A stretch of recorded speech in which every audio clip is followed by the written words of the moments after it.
بسم اللہ الرحمن الرحیم۔ دابۃ الارض ایک عجیب قسم کا جانور ہے جو قیامت آنے سے کچھ وقت پہلے زمین سے نکلے گا۔ اس کا ذکر قرآن مجید میں بھی موجود ہے۔ سورۃ النمل آیت نمبر 82 میں اللہ تعالیٰ فرماتا ہے ترجمہ: اور جب ان پر وعدہ پورا ہوگا تو ہم ان کے لیے زمین سے ایک جانور نکالیں گے جو ان سے باتیں کرے گا کہ یہ لوگ ہماری آیتوں پر یقین نہیں لاتے تھے۔ اس جانور کا زمین پھاڑ کر نکلنا قیامت کی بڑی اور آخری نشانیوں میں سے ایک نشانی ہے۔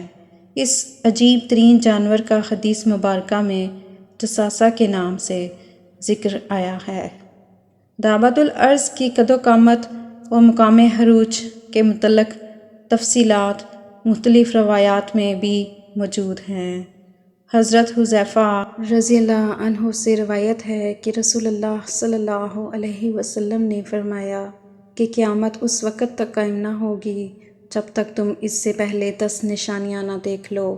1 سورج کا مغرب سے طلوع ہونا۔ 2 شدید قسم کا قحط پڑنا۔ 3 یاجوج ماجوج کا عروج اور خاتمہ۔ 4 امام مہدی علیہ السلام کی خلافت کا قائم ہونا۔ 5 حضرت عیسیٰ علیہ السلام کا اس دنیا میں دوبارہ نازل ہونا۔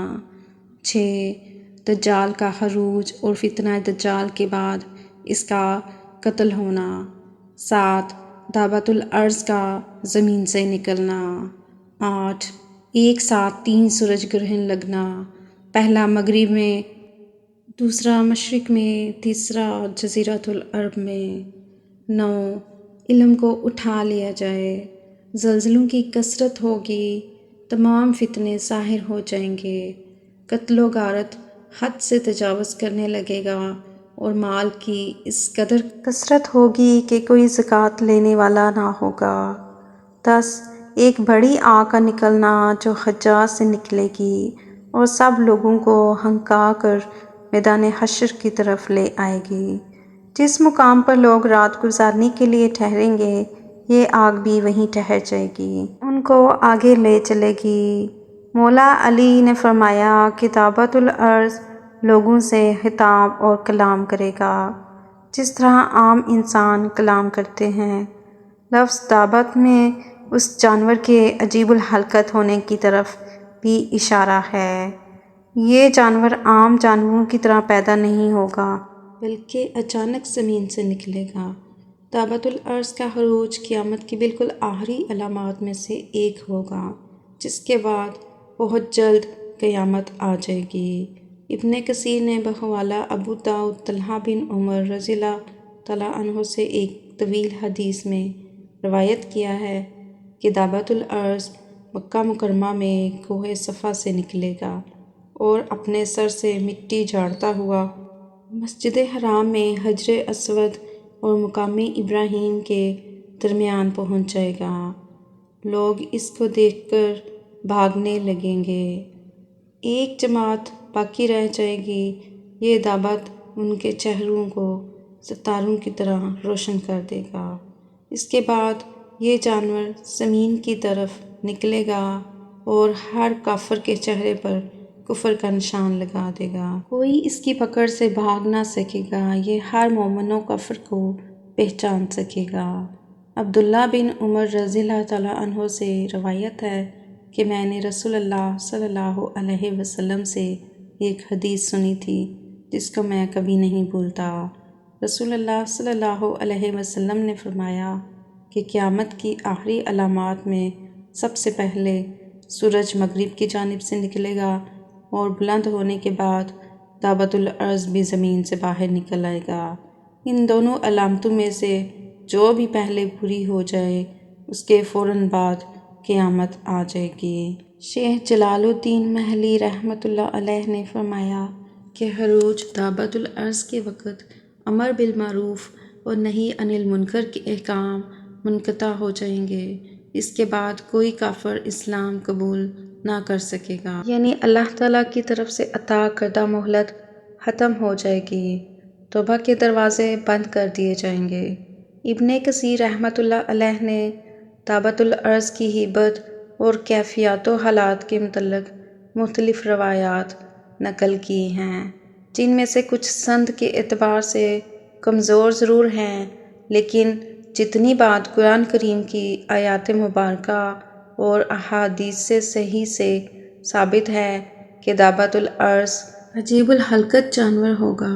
یہ جانور بغیر کسی ملاپ کے اللہ رب العزت کے حکم سے زمین سے مٹی جھاڑتا ہوا نکلے گا۔ اس کا عروج مکہ مکرمہ میں ہوگا، پھر یہ ساری دنیا میں پھرے گا۔ یہ کافر اور مومن کو پہچان لے گا اور انسانوں سے باتیں کرے گا۔ اللہ تعالیٰ کی طرف سے لوگوں کو یہ آیت مبارکہ سنائے گا۔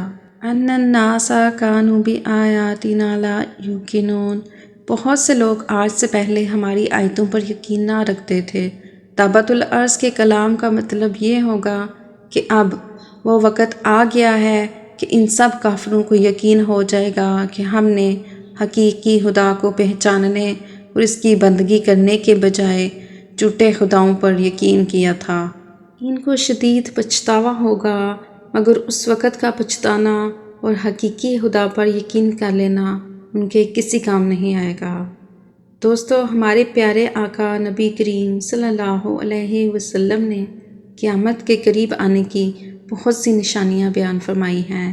ان میں سے ایک بڑی نشانی سونے کے پہاڑ پر ہونے والی جنگ بھی ہے۔ دوستو، نبی پاک صلی اللہ علیہ وسلم نے اس بڑے خزانے کی پیشگوئی بہت سی حدیثوں میں بیان فرمائی ہے۔ حضرت ابو ہریرہ رضی اللہ تعالیٰ عنہ سے روایت ہے کہ رسول اللہ صلی اللہ علیہ وسلم نے فرمایا، قیامت اس وقت تک نہیں آئے گی جب تک کہ دریائے فرات سے سونے کا پہاڑ برآمد نہ ہو جائے گا۔ لوگ اس خزانے کو حاصل کرنے کے لیے جنگ و قتال کریں گے، جن میں سے 99% لوگ مارے جائیں گے۔ ہر شخص اس توقع پر لڑے گا کہ میں ہی کامیاب ہو کر اس دولت پر قبضہ جما لوں گا۔ اس طرح اس جنگ کے نتیجے میں 99% لوگ اپنی جانیں گنوا بیٹھیں گے۔ آقا دو جہاں نبی پاک صلی اللہ علیہ وسلم کی بیان کردہ احادیث مبارکہ کے مطابق دریائے فرات سے ایک سونے کا پہاڑ ظاہر ہوگا، جس کی لالچ میں سب ایک دوسرے سے جنگ کریں گے۔ وہ 99% لوگ اس طرح ختم ہو جائیں گے۔